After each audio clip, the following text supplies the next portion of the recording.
Hello बेटा, let's see the question. देखिए इस क्वेश्चन में आपको क्या पूछा गया है।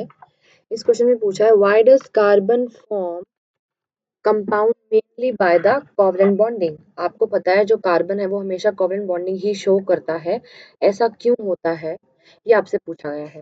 इसमें ऑप्शन नंबर 1 में दिया गया है there are 4 electrons in the outermost shell.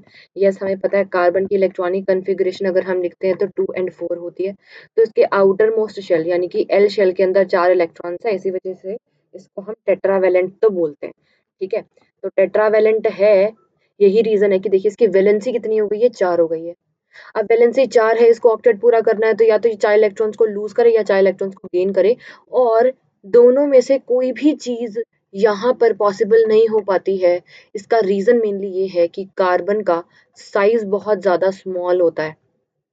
ठीक है, और कार्बन के न्यूक्लियस के अंदर इतनी पावर नहीं है कि वो 4 एक्स्ट्रा इलेक्ट्रॉन्स को अपने पास एक्स्ट्रा इलेक्ट्रॉन्स को बाइंड करके रख पाए। इतना न्यूक्लियर चार्ज नहीं है, ना ही इतना बड़ा साइज है उसके पास। राइट, इसी वजह से वो गेन नहीं कर सकता। और वहीं पे अगर हम कहें कि भाई 4 इलेक्ट्रॉन्स को लूज करा दो, तो लूज करना भी पॉसिबल नहीं है, क्योंकि बहुत ज्यादा अमाउंट में आपको एनर्जी देनी पड़ती है अगर आपको 4 इलेक्ट्रॉन्स निकालने हैं। इसी वजह से ही ना तो कार्बन C4 पॉजिटिव कैटायन बनाता है, ना ही C4 नेगेटिव एनायन बनाता है। तो यही रीजन है कि कार्बन मेनली शेयरिंग को प्रेफर करता है। ठीक है, शेयरिंग को प्रेफर करता है। तो देयर आर 4 इलेक्ट्रॉन्स, यस ये एक रीजन हो सकता है। It requires large amount of energy to form C4 and C negative, ये भी बिल्कुल ठीक बात है।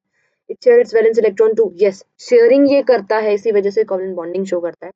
और इसी वजह से ऑप्शन नंबर डी बेटा आपका बिल्कुल सही आंसर है।